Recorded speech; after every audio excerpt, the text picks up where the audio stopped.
देखा कोई हिंदू धर्म रीति रिवाज से फलदान नहीं हुआ, कोई मुस्लिम धर्म से फलदान का कार्यक्रम नहीं हुआ, कोई सिख ईसाई धर्म से नहीं हुआ, कोई बौद्ध धर्म से नहीं हुआ। तो आखिर ये फलदान किस धर्म किस पत्ती से हुआ, ये हमारे अपने लोगों को समझने की जरूरत है। इस देश में, पूरे भारत देश में 25 करोड़ रविदास जाति पाए जाते हैं।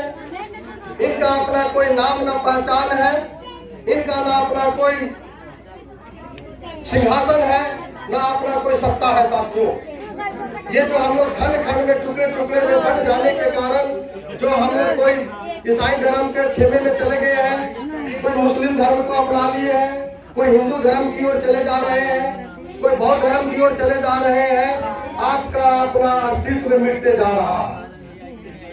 एक कहावत है गुरु प्रेमी साथियों कि जिस घर से, जिस परिवार का खतियान छिन जाता है, खतियान मिट जाता है, वह भूमिहीन कहलाता है, उसका अपना घर नहीं होता है। वो कभी भी मालिक जिसका खतियान रहेगा वो आपको भगा सकता है।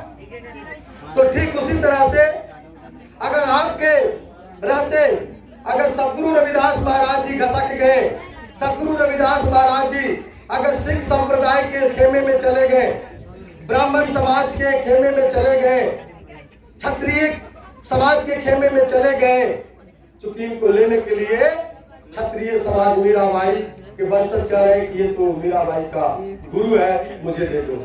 गुरु नानक सिख संप्रदाय के लोग को कहना है ये 40 शब्द वाणी गुरुवाणी में समाहित है, गुरु जी की वाणी, इसलिए गुरु रविदास जी को हमको दे दो।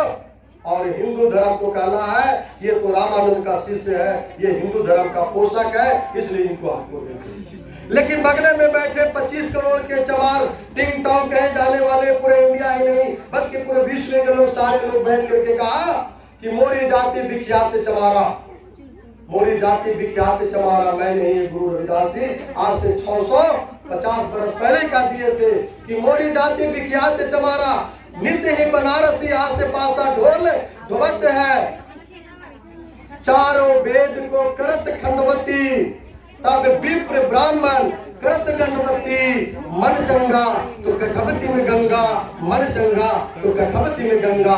गुरु प्रेमी साथियों, ये पेशे से जूता का काम करते थे और कहा इन्होंने कि हे ब्राह्मण तुम मुझे क्यों पैर पड़ते हो, मैं तो एक शूद्र बालक, एक शूद्र समाज से आता हूँ।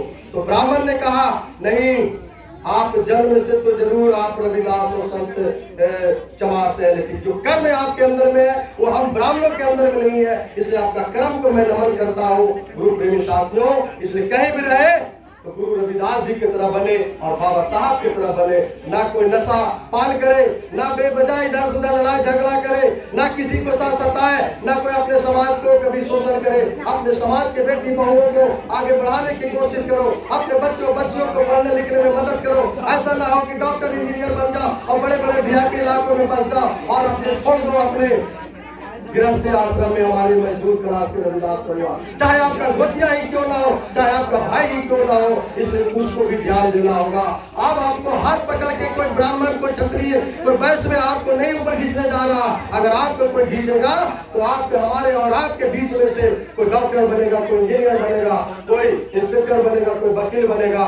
हमें और आप में से हर एक दूसरे को निकालने का प्रयास कीजिए। यही सब गुरु रविदास और बाबा साहब का मूल मंत्र है। इसलिए हम लोग ये जो रविदासिया धर्म पत्ती के माध्यम से जो विवाह संपन्न तिलक हुई है, ये अपना रविदासिया धर्म के माध्यम से हुआ है, जिसका नागर सदगुरु रविदास महाराज जी है। और रविदासिया धर्म ही एक ऐसा धर्म है कि यहाँ ब्राह्मणों के लिए कोई जगह नहीं है, लेकिन इसके अलावा जितने भी धर्म को उठा के देख लेंगे, सभी धर्मों में ब्राह्मण प्रवेश कर गया।